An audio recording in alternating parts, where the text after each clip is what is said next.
तो आपका स्वागत है मेरे YouTube चैनल ASR दी एक्सपर्ट में। और आज की वीडियो में हम बात करने वाले हैं HDFC AMC की। AMC मैं स्पेसिफिकली बताना चाहता हूं आपको। HDFC बैंक अपने आप में एक बहुत ही सॉलिड बैंक है। परफॉर्मेंस वाइज हर तरीके की सर्विस आपने लाइफ में यूटिलाइज करी होगी, बहुत अच्छा है, बहुत अच्छी रीच है, बहुत अच्छी तरीके की सर्विसेज प्रोवाइड करता है HDFC। अगर आप बैंकिंग के सेक्टर्स और लोन सेक्टर में देखते हैं, होम लोन सेक्टर्स के अंदर में, NBFC के अंदर में, तो अल्टीमेट कंपनी है। उससे अच्छी कंपनी शायद मार्केट में अवेलेबल नहीं होगी। लेकिन जब हम बात करते हैं HDFC AMC को लेकर, जो ये लोग म्यूचुअल फंड मैनेज करते हैं, मैं स्पेसिफिकली बात कर रहा हूं इक्विटी रिलेटेड म्यूचुअल फंड्स की, क्योंकि डेट और liquid and gold fund and index fund, ये जो 3-4 तरीके के फंड होते हैं, इन फंड्स के अंदर में फंड मैनेजर्स को वो ज़्यादा ब्रेन यूज नहीं करना पड़ता, बेसिकली दिमाग वाला काम नहीं होता। वहाँ पे आपको वो मार्केट में पैसा उधार देना है, उधार के बदले में आपको इंटरेस्ट मिलता है, या ऑटो मोड पे चलते हैं आपके इंडेक्स फंड, या गोल्ड का प्राइसेस मार्केट के अकॉर्डिंगली एडजस्ट होता है, तो वहाँ पे इनको दिमाग नहीं लगाना पड़ता। तो जहाँ पे भी दिमाग नहीं लगाना होता वहाँ पे ये एवरेज रिटर्न आपको दे पाता है HDFC AMC। Otherwise equity market के अंदर में, जहां पे आपको इक्विटी के अंदर में स्टॉक्स को दिमाग लगाकर सिलेक्ट करना होता है, टाइम टू टाइम के अंदर में अपना रिस्क रिवार्ड को एडजस्ट करना पड़ता है, शेयर से इन एंड आउट करना पड़ता है, क्वालिटी स्टॉक्स को पिक करना पड़ता है, ऐसे में इनका दिमाग बिल्कुल नहीं लगता है। ये आपके पैसे को और नील कर सकते हैं। यही मैं आपको एक अपनी इस वीडियो के अंदर में दिखाने वाला हूं।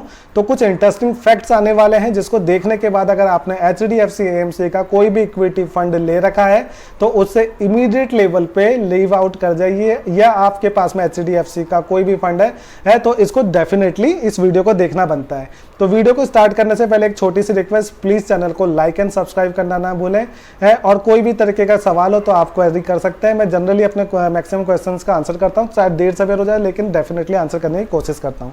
अब सीधा बात आती है HDFC AMC को मैंने स्पेसिफिकली क्यों पिक करा। तो अगर आप इसको देखेंगे तो मैं स्पेसिफिकली इसको हाईलाइट करना चाहता था। ये देखिए, जो टॉप AMCs हैं उसकी एक लिस्ट मैं आपको दिखा रहा हूं, जिसमें आप देखेंगे मोतीलाल ओसवाल और axis mutual funds among the top rated AMCs के अंदर में आते हैं, जिनकी रेटिंग्स, जिनके फंड्स मार्केट में बहुत ज़्यादा अच्छा करते हैं। देखिए, रेटिंग्स ज़्यादा इंपॉर्टेंट क्यों होती है, क्योंकि देखिए हम जब लोग होते हैं तो हम बिल्कुल इनिशियल बेसिस पे सिर्फ रिटर्न्स के ऊपर पकड़ के बैठते हैं, लेकिन क्या होता है एक लॉन्गर टाइम पीरियड के अंदर में कंटिन्यूस बेसिस पे अगर कोई फंड अच्छा कर रहा है तो वो एक इंपॉर्टेंट चीज़ होती है, किस तरह से वो अपने रिस्क रिवार्ड को मैनेज करके चलता है, इन एंड आउट होता है उसके अंदर में, और उसकी क्वालिटी किस तरीके की, वो क्राइसिल जैसी रेटिंग्स एजेंसी है या काफ़ी मार्केट में रेटिंग एजेंसी वो रेट करती हैं आपके फंड्स को, उनकी परफॉर्मेंस को। तो अगर आप यहाँ देखेंगे तो एक्सिस की परफॉर्मेंस अगर आप देखेंगे 5 स्टार रेटेड फंड में लगभग 1/3 फंड उनके यहाँ पे लाई करते हैं, जबकि अगर आप HDFC AMC को देखेंगे 0% फंड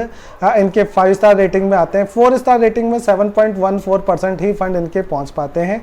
3 स्टार रेटिंग मतलब एवरेज में ये 3.57% ही कर पाते हैं।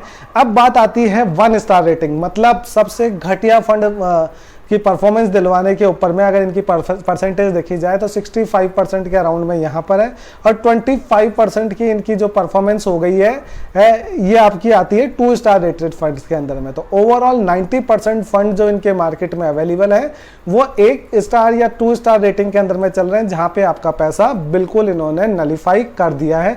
इस चीज़ को आपको ध्यान देना पड़ेगा। अब मैं सीधा जल्दी बहुत डिटेल में नहीं जाऊँगा, फंड का नाम बताऊँगा, उनकी रेटिंग बताऊँगा आपको, किस तरीके की रिटर्न्स 5 ईयर्स में दिए हैं और किस तरीके का एक्सपेंसेस हो ये आपसे चार्ज करते हैं उसके बदले में।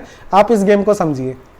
मल्टी कैप कैटेगरी में अगर मैं आता हूं तो मल्टी कैप कैटेगरी में HDFC फंड का जो AMC का फंड है उसका नाम है HDFC equity fund direct plan growth plan के बारे में बात कर रहा हूं। इसकी रेटिंग है 1 स्टार रेटिंग, 1 स्टार रेटिंग में पड़ा हुआ है। 5 साल के अंदर में इसकी रिटर्न है 6.65% के अराउंड में, और एक्सपेंस रेशो के बदले में आपसे चार्ज करता है 1.19%। आप समझिए कि ये बहुत ज़्यादा पैसा आपसे चार्ज कर रहा है। Expense ratio highest of highest side पर है, performance lowest of lowest side पर है, तो मल्टी कैप कैटेगरी के अंदर में आपका पैसे को डुबवा चुका है, तो इसके लिए आता है बिग नो। अब आता है ELSS कैटेगरी। ELSS कैटेगरी में HDFC टैक्स सेवर फंड इनका आता है। डायरेक्ट प्लान ग्रोथ प्लान के बारे में बात कर रहा हूँ। जनरली इस कैटेगरी के अंदर आप ज़्यादातर फंड्स को देखेंगे, उनकी परफॉर्मेंस अच्छी रहती है, क्योंकि 3 साल का लॉक इन पीरियड मिलता है, जहां पे फंड मैनेजर के पास में जल्दी जल्दी पैसे को घुमाने की जरूरत नहीं पड़ती, उसको लिक्विडिटी क्रंच की टेंशन नहीं रहती है। लेकिन ये यहाँ पे भी 1 स्टार रेटिंग के संग में परफॉर्मेंस दे रहे हैं। 5.45% की मरी हुई रिटर्न उन्होंने दी है, और एक्सपेंस रेशो के बदले में डायरेक्ट प्लान के अंदर में आपसे 1.37% ये आपसे चार्ज करने की कोशिश कर रहे हैं, और आपके पैसे को बिल्कुल बर्बाद कर रहे हैं। अगर किसी ने यहाँ पे एंट्री करी हुई है तो इमीडिएट बेस पे SIP स्टॉप कर दें। मे बी आप एग्जिट ना कर पाए लॉक इन होने की वजह से, लेकिन आप इमीडिएट बेस पे स्टॉप कर दें, यहाँ पे आपके पैसे की बर्बादी हो रही है।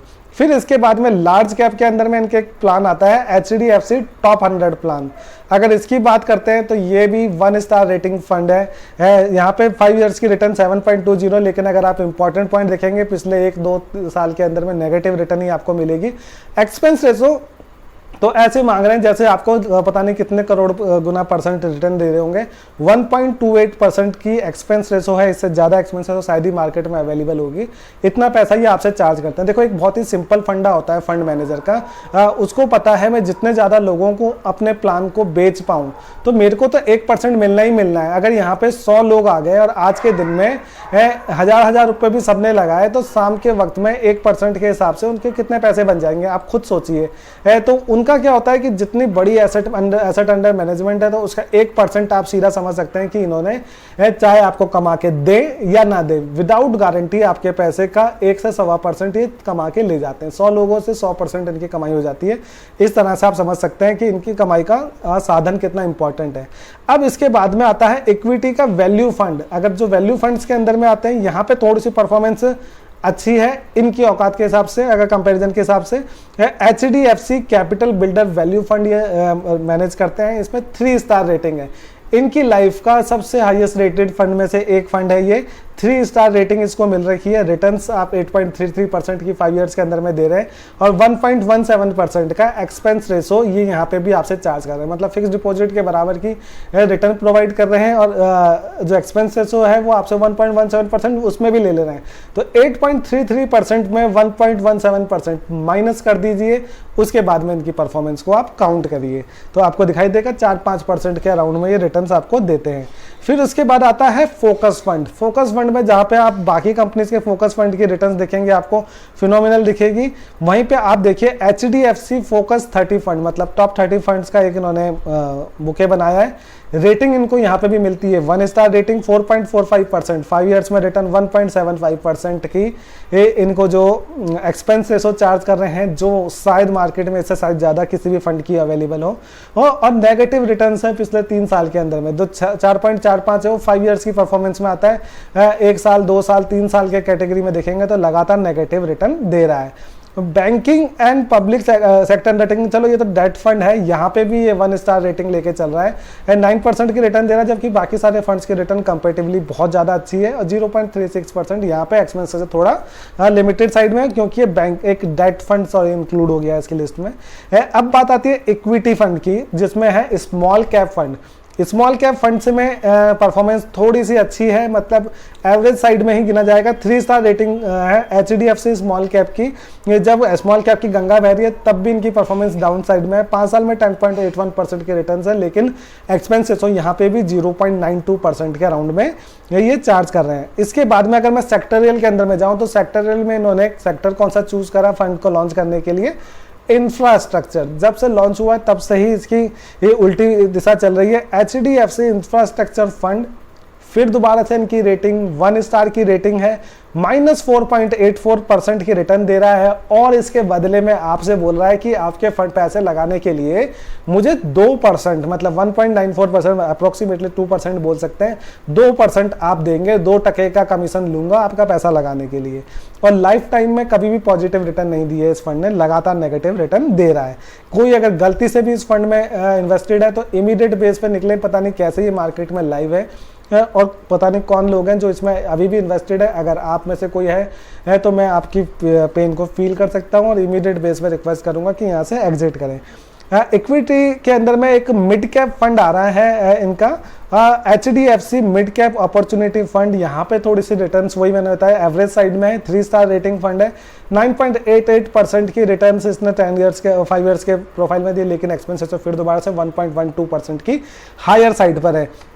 तो अगर दोस्तों आप सबने देखा होगा कि इन्होंने जितने भी इक्विटी फंड मार्केट में लॉन्च कर रहे हैं या तो 1 स्टार रेटिंग के अंदर में आता है या हाईएस्ट टू हाईएस्ट ये एवरेज परफॉर्मेंस दे पा रहे हैं, तो मार्केट में ये आपके पैसे को नेगेटिव रिटर्न दे रहे हैं। जनरली हम लोग जब किसी बैंक की सर्विस को बहुत अच्छे से यूज़ कर रहे हों, कॉन्टिन्यूस बेस पे यूज़ कर रहे हो, तो हमको लगता है कि बैंक बहुत अच्छा है, तो हमारा एक विश्वास जाग जाता है उस बैंक की सर्विसेज को लेकर, तो हम उसी का म्यूचुअल फंड भी लेना चाहते हैं और यहीं पर हमारे पैसे की बर्बादी होती है। मेरे ही एक सब्सक्राइबर थे, उन्होंने कई बार क्वेरी करी थी, उनका कनाडा के अंदर में अकाउंट था, तो कनाडा का ही म्यूचुअल फंड लेना चाहते थे। उनको लगता था कि इसका अगर म्यूचुअल फंड लूंगा क्योंकि मेरा बैंक अकाउंट वहाँ से, तो वहाँ से पेमेंट हो पाएगी तो ईजी रहेगा।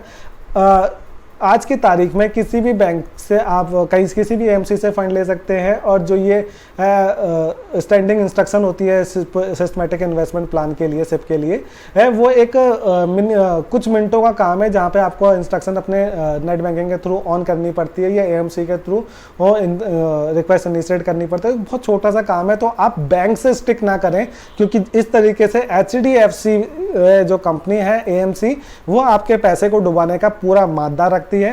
डेट फंड, जैसे मैंने आपको बताया, लिक्विड फंड, डेट फंड हो गए, गोल्ड हो गया या इंडेक्स फंड हो गए, यहाँ पे फंड मैनेजर के दिमाग को यूज करने की जरूरत नहीं पड़ती, और जहाँ पे दिमाग ना लगाना हो वहाँ पे HDFC में भी अपनी अदर सर्विसेज की वजह से थोड़ा सा रीजनेबल परफॉर्मेंस दे पाता है, लेकिन यहाँ पे बिल्कुल ना है। आप इमीडिएट बेस पे एग्जिट करें। HDFC में अगर कोई प्लान है भी लेने का, तो आगे से इस कंपनी का कोई प्लान ना लें।